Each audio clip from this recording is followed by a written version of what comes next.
Assalamualaikum warahmatullahi wabarakatuh. Di sini saya akan menyampaikan tentang kepemilikan milkiyah dalam Islam. 1.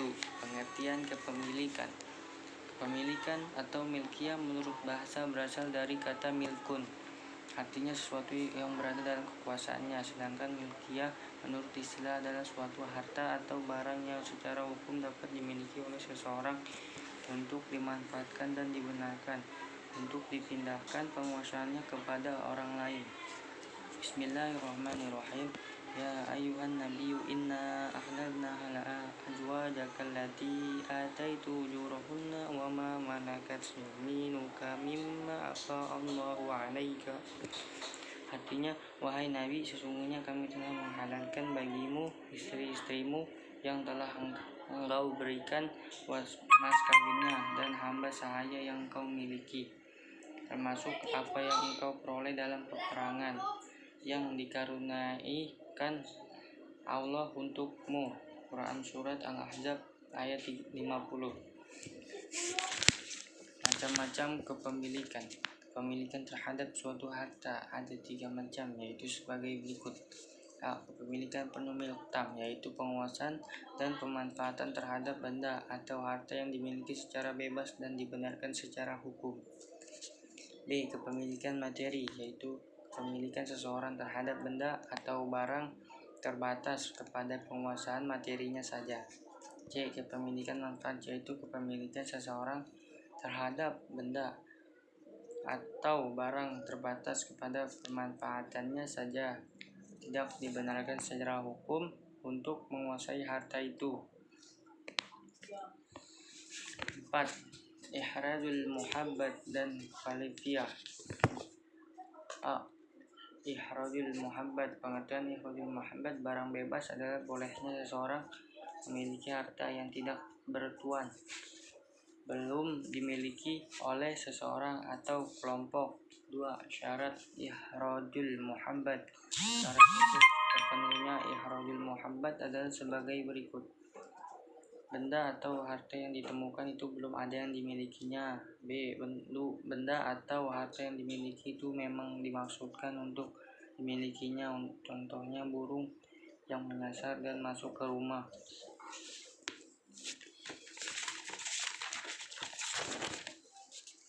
Syarat membuka lahan baru. 1. Tanah yang dibuka itu cukup hanya untuk diperlukannya saja. Apabila lebih orang lain boleh mengambilnya sisanya. 2. Ada kesanggupan dan cukup alat untuk meneruskannya, bukan semata-mata sekedar untuk menguasai tanahnya saja. D. Hikmah ihyaul mawad, mendorong manusia untuk bekerja keras dalam mencari rezeki. 2. Munculnya rasa kemandirian dan percaya diri bahwa di dalam jagat raya ini terdapat potensi alam yang dapat dikembangkan untuk kemaslahatan hidup. 3. Termanfaatkannya potensi alam sebagai manifestasi rasa syukur kepada Allah Subhanahu wa Ta'ala atas kemampuan manusia dalam bidang iptek. 6. Hikmah kepemilikan. Ada beberapa hikmah disyariatkan kepemilikan dalam Islam, yaitu sebagai berikut. A. Terciptanya rasa aman dan tentram dalam kehidupan bermasyarakat. B. Terlindungnya hak-hak individu secara baik. C. Menumbuhkan sikap kepedulian terhadap fasilitas-fasilitas umum. D. Timbulnya rasa kepedulian sosial yang semakin tinggi. B. Akad. Pengertian dan dasar hukum akad. Akad menurut bahasa artinya ikatan atau persetujuan, sedangkan menurut istilah akad adalah transaksi atau kesepakatan antara seseorang yang menyerahkan dan orang lain yang menerima atau pelaksanaan suatu perbuatan. Contohnya akad jual beli, akad sewa menyewa, dan akad pernikahan. Dasar hukum dilakukan akad adalah sebagai berikut.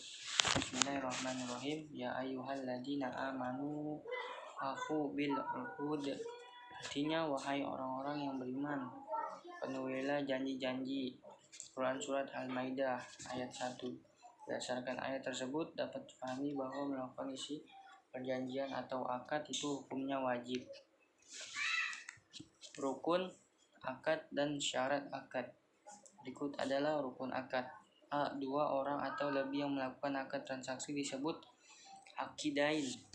B. Sigot ijab dan kabul. C. Ma'qud alai, sesuatu yang diakadkan. 3. Macam-macam akad. Ada beberapa macam akad, yaitu sebagai berikut. A. Akad lisan, yaitu akad yang dilakukan dengan cara pengucapan lisan. B. Akad tulisan, yaitu akad yang dilakukan secara tertulis seperti perjanjian pada kertas bersegel atau akad yang melalui akta notaris. C. Akad perantara utusan wakil, yaitu akad yang dilakukan dengan melalui utusan atau wakil kepada orang lain agar bertindak atas nama pemberi mandat. 4. Hikmah akad. Ada beberapa hikmah dengan disyariatkannya akad dalam muamalah, yaitu sebagai berikut. A. Munculnya pertanggungjawaban moral dan material. B. Timbulnya rasa ketentraman dan kepuasan dari kedua belah pihak. C. Terhindarnya perselisihan dari kedua belah pihak. D. Terhindar dari pemilikan harta secara tidak sah.